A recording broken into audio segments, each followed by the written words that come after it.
네, 오늘은 마가복음 11장으로 한번 들어가 보겠습니다.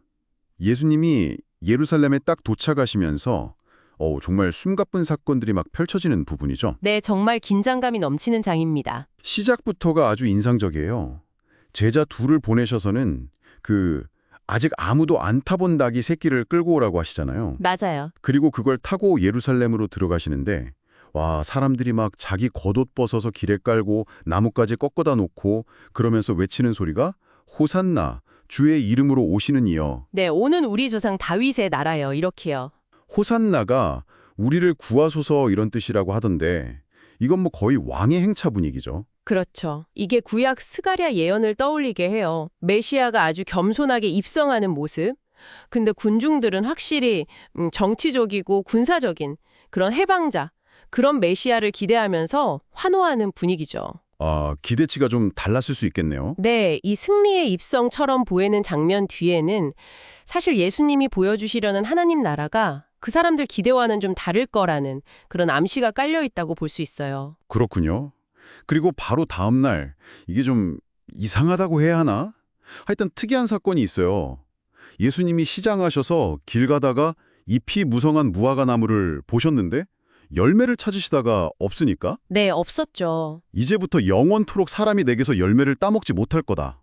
이렇게 말씀하세요. 네. 근데 성경에 보면 마가가 굳이 이는 무화과의 때가 아님이라 이렇게 적어놨거든요. 맞아요. 그 구절 때문에 더 헷갈릴 수 있죠. 철도 아닌데 열매 없다고 나무한테 그러시는 게 좀 어떻게 봐야 할까요? 처음엔 좀 당황스러울 수 있는데요. 근데 이 사건은 바로 뒤에 나오는 성전 정화 사건하고 같이 연결해서 봐야 좀 이해가 돼요. 아, 성전 사건이랑요? 네. 무화과 나무가 종종 이스라엘을 상징하거든요. 그러니까 잎만 무성하고 열매가 없는 이 나무 모습이 당시 종교의 현실을 보여주는 거죠. 겉모습, 뭐 예를 들면 종교 의식 같은 건 화려한데 정작 중요한 신앙의 열매는 없는 상태. 그걸 상징적으로 보여주는 행동으로 해석하는 게 일반적이에요. 아하, 일종의 비유적 행동이군요. 그렇죠. 무화과의 때가 아님이라는 말은 오히려 이게 단순히 계절 문제가 아니라 본질적으로 열매 맺지 못하는 그 상태에 대한 심판이 반드시 올 거다. 이걸 더 강조하는 장치로 볼 수도 있어요. 와, 깊은 뜻이 있었네요. 겉모습만 번지르르 진앙에 대한 경고. 그렇다면 바로 이어지는 성전에서의 행동은 그 경고가 실제 행동으로 나타난 거겠군요. 정확합니다. 성전에 들어가셔서 막 장사하는 사람들 내쫓고 돈 바꿔주는 사람들 상 뒤엎고 비둘기 파는 사람들 의자 둘러푸시고 네, 그러면서 외치시잖아요. 내 집은 만민이 기도하는 집이라고 기록되지 않았냐. 그런데 너희는 강도의 소굴로 만들었다. 이거는 뭐 정말로 정면으로 부딪히신 거네요. 그렇습니다. 이게 그냥 뭐 시장 질서 좀 어지럽혔다? 이런 차원의 문제가 아니에요. 성전의 가장 핵심적인 목적, 그러니까 하나님과 만나는 모든 민족을 위한 기도의 집이라는 그 본질이 완전히 훼손됐다는 선언이죠. 모든 민족을 위한. 네, 특히 이방인들이 기도하도록 구별된 뜰까지 장사하는 공간으로 막 침범했을 가능성이 크거든요. 이건 당시 종교 지도자들이 성전을 어떻게 관리하고 또 무엇을 중요하게 생각했는지에 대한 아주 통렬한 비판인 셈이죠. 아, 그러니까 대제사장이나 서기관들이 이때부터 예수를 죽이려고 방법을 찾기 시작했다. 이게 이해가 되네요. 네, 바로 그겁니다. 군종들은 예수님의 가르침에 막 놀라워하니까 지도자들 입장에선 위협을 느낀 거죠. 자, 그리고 다음 날 아침에 밝았는데 제자들이 보니까 그 전날 저주받았던 무화과 나무가 뿌리까지 바싹 말라 있는 거예요. 네, 완전히 말라버렸죠. 베드로가 그걸 보고 놀라서 예수님께 말하니까 예수님은 갑자기 믿음에 대해 말씀하세요. 의심하지 않고 믿고 구하면 산을 옮길 수도 있다. 뭐 기도하고 구한 건 이미 받은 줄로 믿어라. 네, 강력한 믿음을 강조하시죠. 근데 그러면서 아주 중요한 조건을 하나 딱 붙이세요. 기도할 때 다른 사람과의 관계에서 바로 용서해야 한다. 이 믿음과 용서가 연결되는 지점, 이건 어떤 의미일까요? 마른 무화과 나무는 어떻게 보면 심판이 실제로 이루어진 모습이기도 하고 동시에 믿음이 가져오는 결과를 보여주는 상징이기도 해요. 근데 여기서 예수님이 강조하시는 믿음은 하나님을 믿으라 하고 하신 것처럼 하나님 자체에 대한 깊은 신뢰거든요. 네, 신뢰.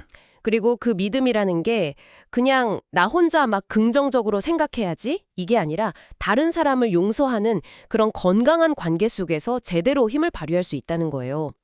하나님의 뜻과 우리의 마음 상태, 특히 관계 맺는 방식이 조화를 이룰 때 진짜 능력이 나타난다. 뭐 이런 메시지로 볼 수 있겠죠. 믿음이 관계 속에서 특히 용서를 통해 온전해진다. 중요한 말씀이네요. 이제 마지막 장면인데 다시 성전이에요. 종교 지도자들이 몰려와서 예수님께 따져 묻죠.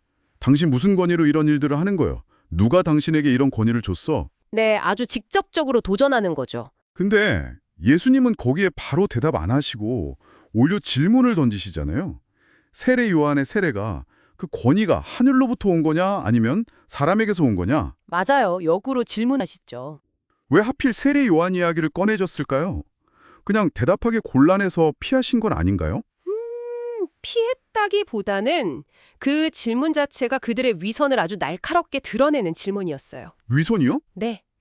만약 요한의 권위가 하늘로부터 왔다고 대답하면 그럼 왜 당신들은 요한을 믿지 않았냐? 이렇게 되니까 자기들의 불신앙이 드러나잖아요. 아, 그렇네요. 근데 또 사람에게서 왔다고 말하자니 당시 많은 백성들이 요한을 참된 선지자로 여기고 있었기 때문에 백성들이 두려웠던 거예요. 이러지도 저러지도 못하는 그야말로 딜레마에 빠뜨린 거죠. 완전히 코너에 몰아넣으셨네요. 그렇죠. 결국 그들이 할 수 있는 대답은 모르겠다 밖에 없었어요. 예수님은 이걸 통해서 진짜 하나님의 권위는 알아보지 못하고 자기들 기득권 지키기에만 급급한 그 종교 권력의 본질을 아주 명확하게 보여주신 겁니다. 와, 정말 마가복음 11장 짧지만 많은 일이 있었네요. 결국 예수님이 예루살렘에 오신 게 그냥 환영받으려고 오신 게 아니라 어떻게 보면 껍데기만 남은 당시의 종교적인 관행, 또 기득권 세력에게 정면으로 맞서기 위함이었다는 걸 보여주는 것 같아요. 맞아요. 상징적인 행동, 무화과 나무, 직접적인 행동, 성전 정화, 그리고 날카로운 논쟁, 권위 문제를 통해서 진짜 믿음이 뭔지, 진짜 권위가 어디서 오는 건지를 아주 극명하게 드러내시는 거죠. 그 전개 속도도 정말 빠르고요. 호산나 환호성이 순식간에 그냥 목숨을 건 대립으로 확 바뀌어버리니까요. 같은 그런 겉모습과 정말 기대되는 본질, 열매나 기도 같은 그런 본질 사이의 대비가 이 장 전체를 꿰뚫는 아주 중요한 주제라고 할 수 있습니다. 자, 오늘 이야기를 마무리하면서 한번 이런 질문을 던져보고 싶어요. 예수님은 자신의 권위를 묻는 사람들에게 대뜸 다른 사람, 그러니까 세례 요한의 권위의 출처부터 물으셨잖아요. 이런 방식의 대응, 특히 기존의 어떤 힘 있는 구조에 맞설 때 권위라는 것이 어떻게 인식되고 또 어떻게 주장되고 어떻게 도전을 받는지에 대해서 우리에게 생각할 거리를 주는 것 같습니다. 여러분은 어떻게 생각하시나요?